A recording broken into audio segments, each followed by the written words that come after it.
Welcome back ناظرین. وزیراعظم کے سیاسی مشیر رانا ثناءاللہ صاحب ہمارے ساتھ موجود ہے. رانا صاحب، کل بڑی اہم بیٹھک ہوئی نتھیا گلی میں. نواز شریف صاحب نے صدارت کی، وزیراعظم بھی موجود تھے، آپ سمیت سینئر لیڈرشپ نون لیگ کی موجود تھی. کیا چیزیں ڈسکس ہوئیں، کیا اہم فیصلے ہوئے، کیا حکومت اور اسٹیبلشمنٹ میں کے درمیان جو معاملات ہیں آل is good, all is well?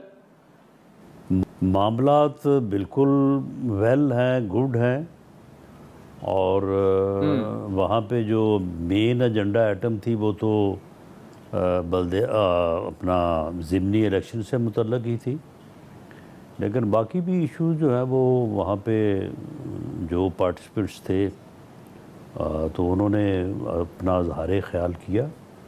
Party leadership نے ساری بات سنی ہے اور جو ان فیوچر فیصلے ہیں ان کے لیے جو ہے وہ ایک مؤثر اور بڑی بہتر میٹنگ ہوئی ہے. اچھا، میاں صاحب جو ہیں اپنی حکومت سے، کارکردگی سے، باقی معاملات سے کتنے مطمئن ہیں، اور یہ جو فیصلے ہو رہے ہیں ان میں سے کتنے فیصلوں میں وہ آن بورڈ ہیں؟ کیا یہ کہا جا سکتا ہے کہ 100% فیصلے جو ہو رہے ہیں ان کی مرضی سے ہو رہے ہیں، یا کچھ فیصلے ان کی مرضی کے خلاف بھی ہو رہے ہیں کیونکہ دباؤ ہوتا ہے اور یہ فیصلے کرنے پڑتے ہیں؟ دیکھیں، وہ ایک پارٹی لیڈر، پارٹی پریزیڈنٹ، ایک سینئر سیاسی رہنما کے طور پہ اپنی ذمہ داری کو جو ہے وہ بحسن نبھا رہے ہیں. میری آبزرویشن یا جو میں دیکھ رہا ہوں اس کے مطابق وہ ڈے ٹو ڈے معاملات میں تو ملوث نہیں ہوتے، لیکن جو بنیادی اہمیت کے حامل معاملات یا فیصلے ہیں ان کے اوپر ان کی مشاورت بھی ہوتی ہے، ڈائریکشن بھی ہوتی ہے، اور دونوں گورنمنٹس، پنجاب اور فیڈرل، پرائم منسٹر صاحب بھی اور چیف منسٹر صاحبہ بھی، وہ خود بھی ان سے جو ہے وہ رہنمائی لیتے ہیں. پارٹی معاملات کے اوپر بھی وہ گاہے بگاہے گفتگو بھی کرتے رہتے ہیں اور اس سلسلے میں میٹنگز بھی کرتے رہتے ہیں. تو ان کا ایک بڑا مدبرانہ رول ہے. ایسا بھی نہیں ہے کہ انہوں نے حکومتوں کو جو ہے وہ بالکل کٹہرے میں بٹھایا ہوا ہے اور کوئی بات ان سے پوچھے بغیر نہیں ہو سکتی، ایسا بھی نہیں ہے. لیکن یہ بھی نہیں ہے کہ وہ کسی معاملے کے اوپر ان کا اختیار نہیں ہے. ایز پارٹی لیڈر ہر چیز جو ہے وہ ان سے ڈائریکشن اور رہنمائی لے کے جو ہے وہ کی جا رہی ہے، رہنمائی لی جا رہی ہے. اچھا رانا صاحب، وفاقی کابینہ میں تبدیلی کی باز گشت بھی ہے، سننے میں آ رہا ہے شاید ایک دو وزراء کی کارکردگی سے یا کسی اور معاملات کی وجہ سے باقی جو لوگ ہیں وہ خوش نہیں ہیں. کیا اسے مفروضہ سمجھا جائے یا کوئی وزن ہے اس بات میں؟ نہیں، دیکھیں، وہ پرائم منسٹر کا ایک اپنا طریقہ کار ہے. وہ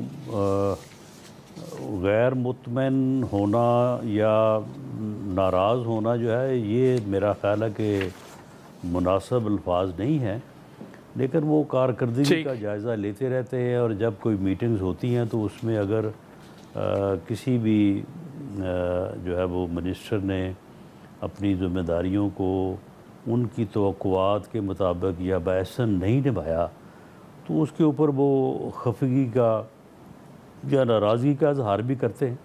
لیکن جہاں کہیں کوئی اچھا کام ہوتا ہے تو اس کو اپریشیٹ بھی بہت کرتے ہیں. تو یہ سلسلہ جو ہے یہ جاری رہتا ہے. اس سلسلے سے یہ کہنا کہ وہ ناراض ہو گئے ہیں یا یہ کہنا کہ وہ کسی پہ ناراض اور کسی پہ خوش ہو گئے، ایسی بات نہیں ہے. وہ موقع محل کے مطابق کسی جگہ پہ وہ تنبیہ بھی کرتے ہیں اور کسی جگہ پہ تعریف بھی کرتے ہیں. اچھا، آج ایاز صادق صاحب نے ایک دفعہ پھر پی ٹی آئی کو مذاکرات کی دعوت دی، لیکن وہ مذاکرات جو ہیں وہ اسٹیبلشمنٹ سے کرنا چاہتا ہے. ہم نے دیکھا رانا صاحب، شاہ محمود قریشی کافی کیسز میں بری ہو گئے ہیں، امکانات یہ ہیں کہ شاید ان کی رہائی بھی جلد ہو جائے گی. اگر وہ آتے ہیں اور پی ٹی آئی کے معاملات کو سنبھال لیتے ہیں، کیا آپ سمجھتے ہیں کہ جو یہ ڈیڈ لاک ہے یہ ختم ہو سکتا ہے، معاملات آگے بڑھ سکتے ہیں؟ دیکھیں، یہ سارا کچھ ہو سکتا ہے اور اس میں کوئی شک نہیں کہ وہ سینئر آدمی ہیں، مدبر آدمی ہیں، معاملہ فہم ہیں، لیکن وہ سنبھال نہیں سکتے. وہ اپنی مرضی سے کوئی بھی فیصلہ بھی نہیں کر سکتے. یہ فیصلہ کہ مذاکرات ہونے ہیں، نہیں ہونے، کرنے ہیں، کس سے کرنے ہیں، یہ فیصلہ عمران خان صاحب کے علاوہ پی ٹی آئی میں کوئی نہیں کر سکتا. سارے مل کے بھی نہیں کر سکتے جو صورتحال ہے وہاں پہ. تو اس لیے ان کی اس رائے یا سوچ کا کوئی امپیکٹ افیکٹ نہیں ہوگا. چلیں رانا ثناء اللہ صاحب thank you so much for joining us. رازین وقت ہوئے چاہتا ہے ایک بریک کا، جس کے بعد گورنر خیبر پختونخوا فیصل کریم کنڈی ہمیں جوائن کریں گے. ان سے پہلا سوال یہی کریں گے کہ بلاول صاحب NFC ایوارڈ دوبارہ چاہ رہے ہیں اور وفاقی حکومت پر الزام لگا رہے ہیں کہ آپ کی ناکامیاں بھی ہیں، کوتاہیاں بھی ہیں. بریک کے بعد یہ امپورٹنٹ گفتگو دیکھیے گا.